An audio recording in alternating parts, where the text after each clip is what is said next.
Bienvenue dans l'entretien de France 24. Avec le coronavirus, le monde de l'aérien traverse une période inédite. Une crise sans précédent, c'est valable pour les compagnies aériennes et les plateformes aéroportuaires. Pour parler de cet effondrement du trafic et des revenus, le président directeur général du groupe Aéroports de Paris. Bonjour Augustin de Romanet. Bonjour. Alors Orly a été fermé depuis le 30 mars dernier. Il va rouvrir ses portes le 26 juin prochain au trafic commercial. C'est l'horizon qui se dégage enfin, on imagine, pour vous. Oui, c'est un horizon que nous voulons contribuer à dégager, puisque financièrement parlant, il n'était pas nécessairement raisonnable d'ouvrir nos deux plateformes parisiennes. Vous le savez, habituellement, nous avons quotidiennement entre 300 et 350 000 voyageurs. Aujourd'hui, nous en avons une quinzaine de mille. Donc, il était possible de considérer qu'on centraliserait tout à Charles de Gaulle. Cela dit, un certain nombre de compagnies, un certain nombre de clients sont attachés à Orly, ont leur matériel à Orly. Et donc, nous avons estimé qu'il fallait enclencher le mouvement et permettre à un certain nombre de compagnies de rebâtir des programmes à partir d'Orly.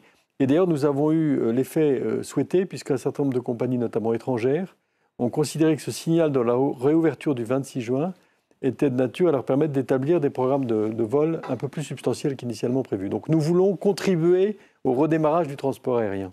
Alors c'est un défi pour les compagnies et les aéroports, redonner confiance aux passagers avec la mise en place de nouvelles mesures sanitaires strictes. C'est tout le parcours client finalement qui a été repensé. Oui, nous partons sur une base très saine, qui est le fait qu'à l'intérieur de l'avion, la filtration de l'air est réalisée par des filtres qui sont utilisés dans les blocs opératoires.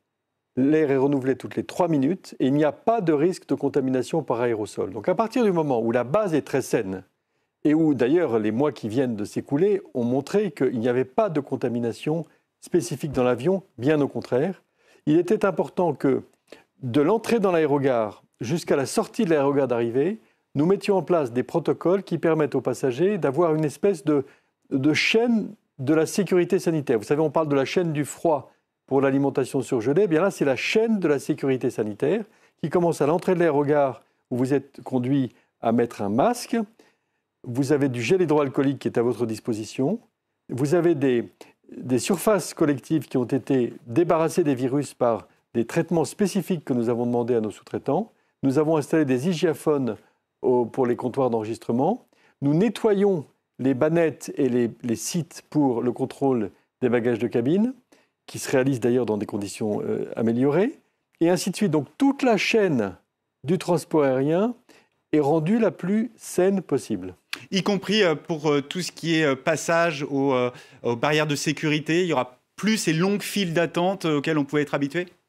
Alors, naturellement, la gestion des files d'attente est toujours une épreuve. C'est un des points sensibles du transport aérien. Mais je pense que ça soit au niveau des contrôles de bagages de cabine ou au niveau de la police aux frontières, chacun fera des efforts pour limiter au maximum les files, puisque dès lors que nous invitons nos passagers à respecter la distanciation physique, des très longues files seront encore plus insupportables pour tout l'écosystème. Donc, nos sous-traitants, naturellement, qui ont une obligation de résultat. Je vous rappelle que si nos passagers sont globalement satisfaits des postes d'inspection-filtrage, c'est parce que nos sous-traitants ont une obligation de résultat, qui est que 95% des gens doivent passer en moins de 7 minutes. Et donc, je pense que nous allons accroître les moyens des postes d'inspection-filtrage. Et puis, par ailleurs, la police sera invitée à faire le même effort. Alors Orly, c'est un aéroport qui dessert beaucoup de régions touristiques. On pense au Dom-Tom, au pourtour méditerranéen, la Grèce, l'Italie, mais également les pays du Maghreb. La reprise du trafic aérien, elle est primordiale également pour tout un autre pan de l'économie, c'est bien sûr le tourisme. Oui, la reprise du trafic aérien vers les pays de la Méditerranée, notamment du Maghreb, est cruciale à la fois pour le tourisme et pour la réunion des familles. Vous avez beaucoup de binationaux, notamment des pays du Maghreb, qui vivent en métropole et qui souhaitent repartir dans leur pays. Donc, je prends l'exemple de la Tunisie, qui a annoncé qu'elle réouvrait son trafic le 27 juin. Et la Tunisie, c'est un pays qui est touché par les deux critères que je viens de citer, à la fois les binationaux et les touristes. 14% du PIB de la Tunisie dépend du tourisme. 24% du PIB de la Croatie dépend du tourisme. Tous ces pays du sud de la Méditerranée ont des PIB qui sont très, très fortement impactés par le tourisme. Donc, en fait, ces pays sont en quelque sorte des grands restaurants qui auraient fermé pendant 4 mois. Donc, la pression à la réouverture du trafic est très forte. Et je sais que, par exemple, dans un pays comme le Maroc, l'Office du tourisme marocain travaille à la reprise du trafic, même si les autorités marocaines n'ont pas encore annoncé la réouverture des frontières. Donc il va y avoir une très forte pression de tous les pays récepteurs de tourisme pour réouvrir. Et je crois qu'à partir du début juillet, si le virus continue à atténuer sa circulation, on devrait pouvoir avoir une reprise progressive. Alors Bruno Le Maire a annoncé un plan de 15 milliards d'euros en soutien au secteur économique. Ça illustre bien cette somme-là, l'effondrement de toute cette filière.